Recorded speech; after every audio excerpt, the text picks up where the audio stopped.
அண்ணி அண்ணா எங்க அண்ணி? உங்க அண்ணா உள்ளதா இருக்காரு மோனிஷா, என்னாச்சு? என்ன எது கத்தினே வர? என்னண்ணா நீ அம்மா கிட்ட செஞ்ச நகையை திருப்பி கேட்டாச்சியா?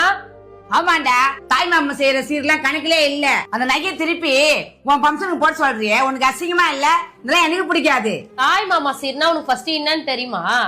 தங்கச்சிக்கு போட்ட சீரையும் நகையும் திருப்பி கேட்க கூடாது, அதான் தாய் மாமா சீரு. காலங்காலமா எல்லாரும் இததான் செஞ்சிட்டு இருக்காங்க, நீ தான் புதுசா திருப்பி கேட்டாமிச்சிருக்க.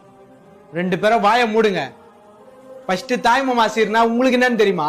அந்த காலத்துல அக்கா தங்கச்சிங்களுக்கு நகை போட்டு கல்யாணம் பண்ணி கொடுத்து தாய் மாமா சீர் செஞ்சது எதுக்கு தெரியுமா? அப்பம் பாட்ட சேர்த்து வச்ச சொத்தோ கடனோ நல்லதோ கெட்டதோ அந்த குடும்பத்தோட ஆண் வாரிசு தான் அனுபவிப்பாங்க.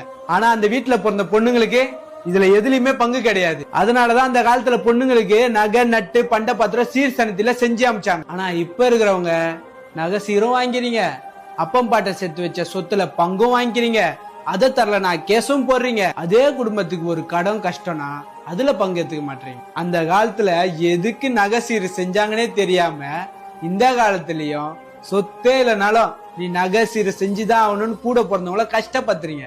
ஓ, நீ சொல்றத பார்த்தா சொத்து இருக்கவங்க தான் தாய் மாமா சீர் செய்யணும் போலயே. என்னங்க அத்தை, அந்த காலத்துல சொத்து இருக்கவங்க தான் தாய் மாமா சீர் செஞ்சிருக்காங்க. நீங்க உங்க பையன் மேல என்ன சொத்து எழுதி வச்சிருக்கீங்க, தாய் மாமா சீர் கேட்க மாட்டீங்க? என்ன நாங்க கேக்குறது?